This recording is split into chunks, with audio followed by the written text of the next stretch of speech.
Since the beginning of time, African American women have struggled to defy odds that keep them in uncomfortable positions in our country every day. It has been ingrained in little black girls' heads that they're not good enough or have a chance to make it in mainstream America because they're either too black or too white.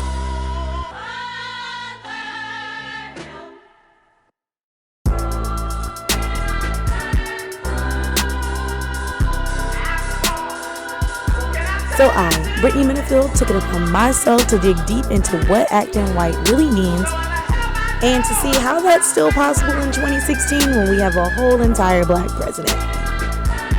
In order to get a clear conception on how this whole acting white thing came about, I sat down with one of my favorite professors, Dr. V, who studied the Tupac papers at the Atlanta University Senate. It's a very interesting question. This whole phenomenon of acting white or talking white is important for several reasons. One reason is that African Americans talk with a unique speech pattern. Linguistic evidence suggests that there's certain words that African Americans pronounce differently because of, some would argue, how can we put this, ties or Africanisms culturally that connect them to the continent of Africa. So for example, there's certain emphases that we place on certain words, and the cadence of our sentences is often different from what you would call mainstream, quote unquote, American English. In order to get a corporate opinion, I took a trip down to Athens, Georgia to sit down with my sister, Ragunda Stallworth. My sister was born in the midst of the hip-hop generation and had a pretty interesting high school and college life. She also works at the University of Georgia.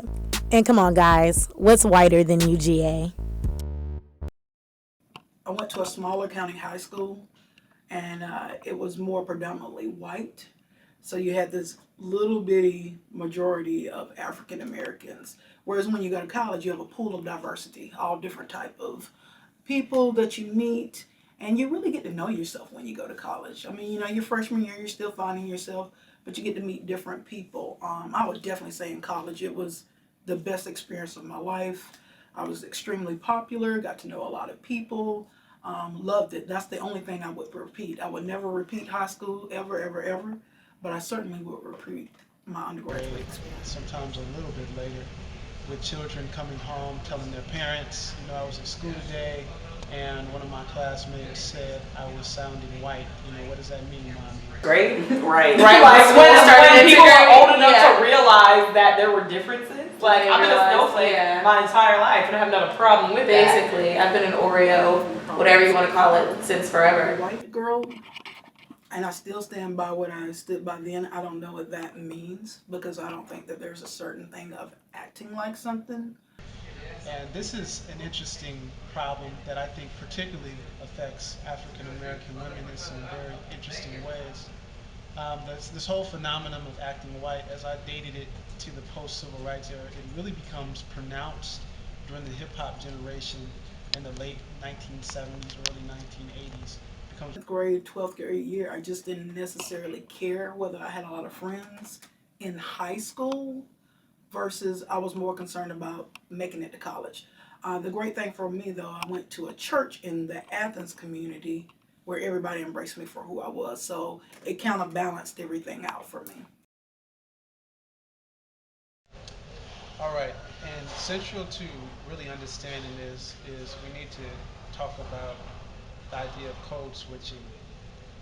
To put it in a historical context, there used to be a time when black people spoke a certain type of way when they were in the company of non-black people, and then they spoke a certain type of way when they were in the company of black people. But then also there was a certain type of way that black people spoke when they were at home versus how they spoke when they were out in the community. Collectively, we used to refer to that as code switching. Code switching, the practice of alternating between two or more languages or a variety of languages. This concept of code switching became very popular after W.E.B. Du Bois's The Soul of Black Folks, where he discussed double consciousness and transferring one's dialect depending on their environment. A lot of black women, mothers in particular, thought it was very important to teach their children standardize, quote unquote, American English, the King's or the Queen's English, so to speak, and how to maintain a certain sense of dignity in public, right? By the time we get to the hip hop generation, as I mentioned earlier, some of those values, those politics of respectability, as we call them now, came under attack. So it's seen as selling oneself out or trying to be quote unquote white, when in actuality it was, if you think of it in a longer context, it's really an attempt of black people to put on multiple faces and to develop how they choose to, the best face rather, of how they choose to be perceived in society at large, choosing and performing for whatever audience that they find themselves amidst. Here's the interesting thing. Before I came here at UGA, I was more in a corporate America environment. So I definitely say there, you definitely have to, I wouldn't say put on airs, but you have to make sure that you are professional at all times. Now that I'm in public health research, not that I'm still not professional, but we, here at this particular center, we deal with a lot of poverty-stricken communities. So in talking, you have to definitely meet not necessarily people where they're at, but we're more free to be comfortable, more loose, because we also don't want to lose them in the dialect of when we're talking. Dialect, a particular form of language that is peculiar to a specific region or social group. White. No, it doesn't help. I'm different. from California. I'm from the Valley. So I used to talk like this all the time, and that wasn't acceptable because I wasn't like, yo man, what's good? This, that, like, First of all, we don't even talk like that in California, one. But for some reason, that's more acceptable to blacks there to talk like I'm from New York when I'm not, than talking like I'm from where I'm from, which is the Valley. Right. And that's the thing that I've experienced a lot, especially moving to Georgia and seeing white people from hood or urban areas. That I remember meeting a girl, I cheered with her, pale as I don't know what, red hair, freckles, like your whole stereotypical ginger. And this girl busted out, yeah, so da da da da, and I'm like, who are you talking to? But she grew up, she was born and raised in Riverdale. So it's not what you look like, where you're from, it determines dialect, it determines slang. And currently now, I still will sometimes in a conversation use some slang, but I also know how to turn it on and off according to the environment I am in and according to what I'm doing. Everybody should be able to form a sentence. That's not a color issue, that's an intelligence issue. Historically, it's around the time of the civil rights movement in the Black Power era that this issue begins to develop in the minds of black people, the idea of developing an authentic sense of black consciousness. But if you go back and you listen to a lot of the black performers, many of the black artists, public personalities, and so forth, black people went to great lengths to make their grammar, their English, their diction sound almost identical to that of white America. So I mean, a lot of times I listen to these old shows, maybe with like Nat King Cole and others, and when you hear them, their voice is almost indistinguishable from a white American of that day. In the 1990s, you had this period of people who were going to work now wearing baseball caps and jeans, whereas before that was, that would have been unfathomable. So, is talking white or appealing to Eurocentric stereotypes a thing of the past? Of course not. Since Dr. V and Ragunda's generation, people became really comfortable within themselves and do not feel the need to code switch as much. But how does this whole acting white or being authentically you situation affect young black women? And by young black women, I mean millennials. Well, especially now in corporate white America, I had to become comfortable being myself.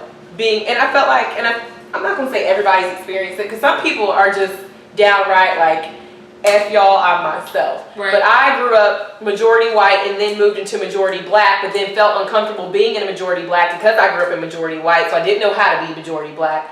So once I got to white America, it's just like, I guess corporate America, it was like, how can I be both? Like, how can I just be myself but still feel professionally appropriate and all these things? So I just got to the point where it's like, I have my job, I got my degree, like I am competent being myself because I've gotten to this point.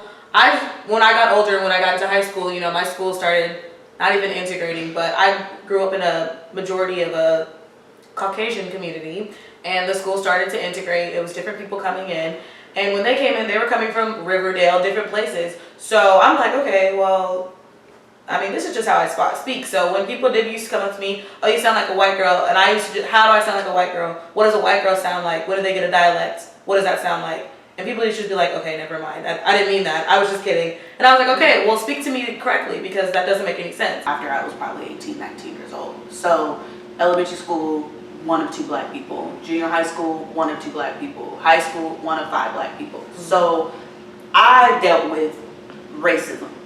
Like, I'm part of the KKK, I'm gonna kill you. God doesn't like black people because God's white. Why are you mad that you gotta see, aren't you people used to getting grades like that? Mind you, I was an AP student.